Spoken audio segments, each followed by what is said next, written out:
കർത്താവിൻ്റെ തന്നെ തിരുനാമം ഈ പ്രഭാതത്തിൽ മഹിമപ്പെടുമാറാകട്ടെ. ഒരു പുതിയ പ്രഭാതം കൂടി കർത്താവ് നമുക്ക് ദാനമായി നൽകി തന്നു.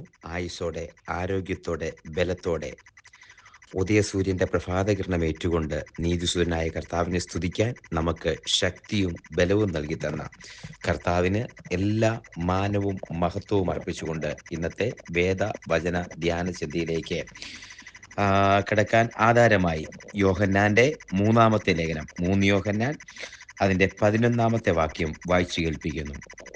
പ്രിയനെ, നന്മയല്ലാതെ തിന്മ അനുകരിക്കരുത്. നന്മ ചെയ്യുന്നവൻ ദൈവത്തിൽ നിന്നുള്ളവൻ ആകുന്നു, തിന്മ ചെയ്യുന്നവൻ ദൈവത്തെ കണ്ടിട്ടില്ല.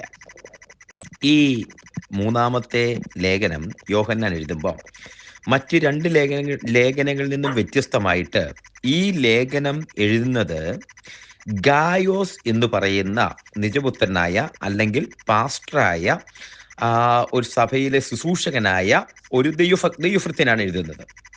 ഇത് എഴുതുമ്പോൾ അതിനകത്ത് ഒരു തികച്ചും വ്യക്തിപരമായ ഒരു കത്താണ്. അതിനകത്ത് 1-2 കാര്യങ്ങൾ വിശേഷാൽ പറഞ്ഞിട്ടുണ്ട്. തുടങ്ങുമ്പോൾ തന്നെ പറയുന്നു, പ്രിയനെ, നിന്റെ ആത്മാവ് ശുഭമായിരിക്കുന്നത് പോലെ നീ സകലത്തിനും ശുഭമായും സുഖമായും ഇരിക്കണം എന്ന് ഞാൻ പ്രാർത്ഥിക്കുന്നു എന്ന് പറഞ്ഞ് താഴെ വരുമ്പം ആ സഭയിലെ ഒരു ചെറിയ പ്രോബ്ലത്തെ കുറിച്ച് പറയുന്നുണ്ട്. ദിയോത്രെഫോസ് എന്ന് പറയുന്ന ഒരു വ്യക്തി പ്രധാനിയാകാൻ ആഗ്രഹിച്ചിട്ട് ദുർവാക്ക് പറയുന്നതും അതിനെക്കുറിച്ച് വ്യക്തത വരുത്തിയിട്ട് അതിന് എന്താണ് പരിഹാരം എന്നുള്ള വാക്കാണ് നമ്മൾ വായിച്ചു കേട്ടത്. ഒന്നുകൂടെ പറയാം. ഒരു വ്യക്തി ജീവിതത്തിനകത്ത് അല്ലെങ്കിൽ നിങ്ങളുടെ ലൈഫിനകത്ത്, കുടുംബത്തിനകത്ത്, ജീവിതയാത്രയ്ക്കകത്ത്, ഇവിടെ ദൈവസഭയ്ക്കകത്ത് ദുർവർത്തമാനം പറഞ്ഞ് അറിയാത്ത കാര്യത്തെ തൊട്ട് ദുർവർത്തമാനം പറഞ്ഞ് ഹൃദയത്തെ വേദനിപ്പിക്കുന്ന അല്ലെങ്കിൽ ഒരു ചെറിയ നിമിഷങ്ങളിലേക്ക് മുഴുവനായിട്ടൊന്ന് അപ്സൈഡ് ഡൗൺ മറിയുന്നത് പോലെ, ഒരു പ്രതിസന്ധി തരുന്നത് പോലെ, ചിലപ്പോൾ അറിയാത്ത കാര്യങ്ങളായിരിക്കും, ചിലപ്പോൾ വേദന വരുത്തുന്നതായിരിക്കും, ചിലപ്പോൾ അതിന് പ്രത്യാഘാതം വളരെ വലുതാകുന്ന കാര്യങ്ങളായിരിക്കും. ഹൃദയത്തിനകത്തൊരു വേദന വന്ന്, ഒന്നുകൂടെ പറയാം, എല്ലാ കാര്യങ്ങളും ഭംഗിയായി പോയിക്കൊണ്ടിരിക്കുമ്പോൾ പെട്ടെന്നൊരു വ്യക്തിയിലൂടെയോ ഒരു സാഹചര്യത്തിലൂടെയോ ഏതെങ്കിലും തരത്തിലുള്ള എതിർപ്പ് വന്ന് ഇനി എന്തു ചെയ്യണമെന്നറിയാതെ പകച്ചു നിൽക്കേണ്ട ഒരു സമയം ഉണ്ടാകുമ്പോൾ, ഇവിടെ ദിയോത്രിഫോസ് എന്ന് പറയുന്ന വ്യക്തി അതിനെക്കുറിച്ച് പറയുന്ന ദുർവാക്ക് പറഞ്ഞ് സഭയെ കലക്കി, വ്യക്തികളെ കലക്കി, ഒരു ഗ്രൂപ്പ് പോലെ ഉണ്ടാക്കി, അങ്ങനെ ഒരു പ്രത്യേക തരത്തിലേക്ക് കൊണ്ടുപോകുമ്പോൾ അവിടെ ദൈവഭൃത്യനാകുന്ന, ഇന്ന് പലരും അഭിമുഖീകരിക്കുന്ന ദൈവദാസനാകുന്ന, ദൈവഭൃത്യനാകുന്ന ഈ ഗായോസ് വളരെ വിഷമിച്ചിട്ട് യോഹന്നാനോട് ഈ കാര്യങ്ങൾ അവതരിപ്പിച്ചു. അപ്പൊ യോഹന്നാൻ തിരിച്ചൊരു മറുപടി പറയുക, പ്രിയനേ. ആ വാക്ക് തന്നെ ഇമ്പോർട്ടൻ്റ്. പ്രിയനേ, കർത്താവ് നമ്മളെ വിളിക്കുന്ന വാക്കാ. ഈ ലാസർ ദീനമായി കിടക്കുന്നു എന്ന് പറയുമ്പോൾ അവിടെ മാർത്തയും മറിയയും പറയുന്ന വാക്കാ, നിനക്ക് പ്രിയനായവൻ. ഇവിടെ ഗായോസിനെ വിളിക്കുന്ന പ്രിയനെ. ആ പ്രിയനെ എന്ന് വിളിക്കുന്നതിനകത്തു തന്നെ ഒരു ദൈവാത്മാവിന്റെ ഒരു ശക്തി. ഇത് ആത്മീകരും കൂടുമ്പോഴുള്ള ഒരു വിളിയാ, പ്രിയനെ. ആ തുടക്കത്തിൽ വാക്ക് തന്നെയാ പ്രിയനെ. ഹൃദയം കൊണ്ട് ചേർന്നിരിക്കുന്ന ഗായോസിനോടൊന്ന് പ്രിയനെ.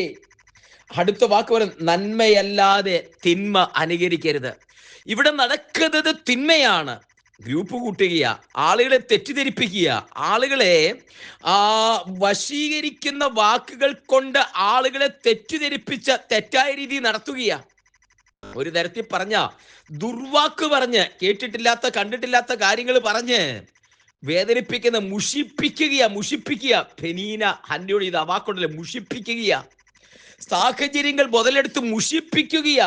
അപ്പോ യോഹന്നാൻ പറയുന്ന വാക്കാ, കുഞ്ഞേ, നിനക്ക് മുഷിപ്പീര് തോന്നാം, നിനക്ക് വേദന വരാം, നിനക്ക് സങ്കടം വരാം, നിനക്കിത് മാത്രമല്ല അല്പം കൂടെ കയറ്റി പറഞ്ഞാൽ നിനക്കൊന്ന് പ്രതികരിക്കണമെന്ന് തോന്നാം.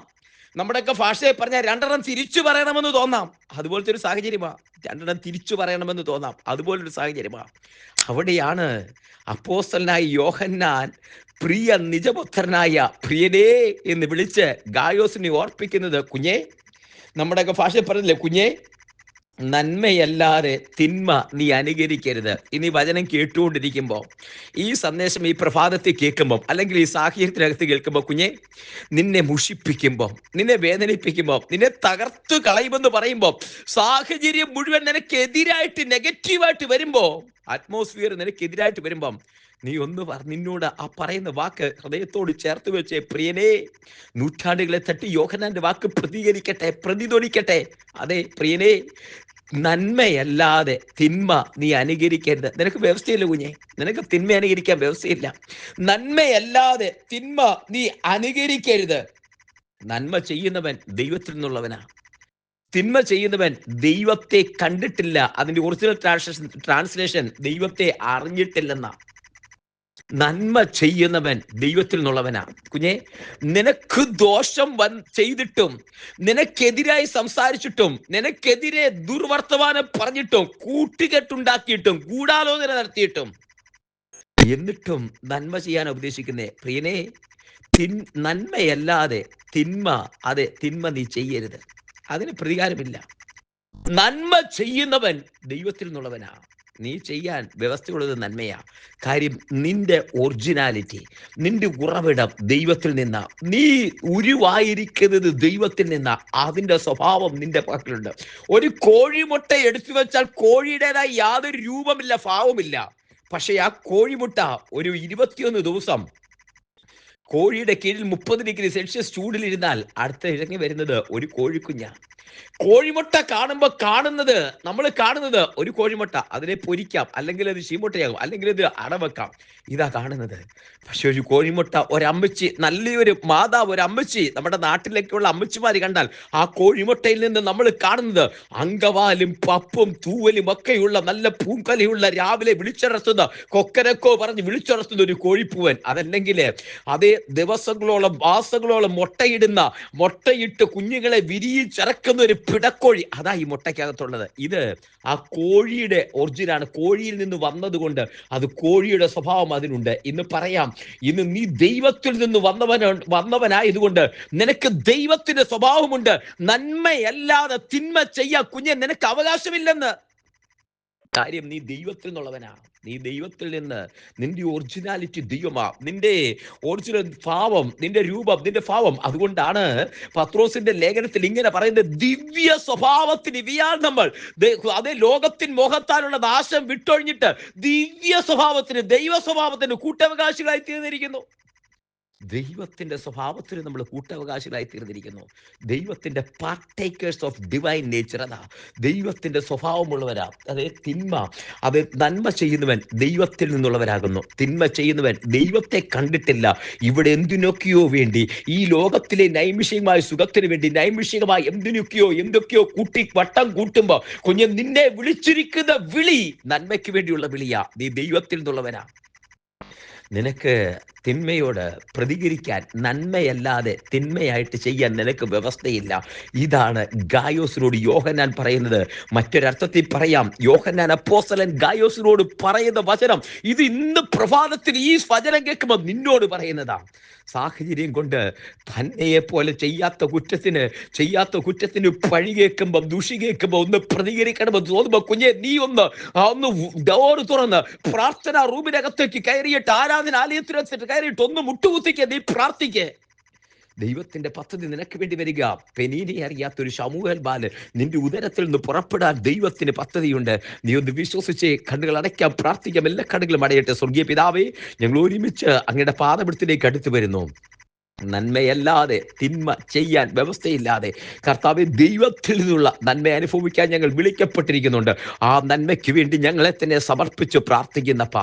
ഈ വചനം കേൾക്കുന്ന എല്ലാവരെയും അനുഗ്രഹിക്കുന്നു. സഭയിലുള്ള വാത്സല്യ പ്രിയപ്പെട്ടവരെ, പ്രാർത്ഥനാ കൂട്ടായ്മയിലുള്ളവര്, വചനം കേൾക്കുന്ന സർവ്വപേരെയും അങ്ങയുടെ നാമത്തിൽ അഭിഷിക്ത അധികാരത്താൽ അനുഗ്രഹിച്ചു പ്രാർത്ഥിക്കുന്നപ്പാ. സ്വർഗം കൂടിയിരിക്കുന്നു. തിന്മ ചെയ്യുന്നവൻ ദൈവത്തെ കണ്ടിട്ടില്ല, നൈമിഷികമാണ്. പക്ഷെ നന്മ ചെയ്യുന്നവൻ ദൈവത്തിൽ നിന്നുള്ളവനാ. കർത്താവിന്റെ കരങ്ങളിലേക്ക് സമർപ്പിക്കുന്നു. ആത്മാവിനെ അനുഗ്രഹിക്കും. തൃക്കരങ്ങളിൽ സമർപ്പിക്കുന്നു. കർത്താവിന്റെ കരം, കർത്താവ് ജനത്തോടു കൂടിയിരിക്കുന്നു. അവിടുത്തെ സാന്നിധ്യമായി കൂടെയുള്ളതിനായി നന്ദി പറയുന്നു. തൃക്കരങ്ങളിൽ സമർപ്പിക്കുന്നു. അവിടുന്ന് പ്രാർത്ഥന കേട്ടിരിക്കാൻ സ്തോത്രം ചെയ്യുന്നു. സകല മാനവബോധത്തോട് എടുക്കും യേശുവിൻ നാമത്തിൽ തന്നെ. ആമേൻ, ആമേൻ, ആമേൻ. കർത്താവ് എല്ലാവരെയും അനുഗ്രഹിക്കട്ടെ. ദൈവം കൂടിയിരിക്കട്ടെ. God bless you and walk with Jesus. നാളെ നമുക്ക് വീണ്ടും കാണാം.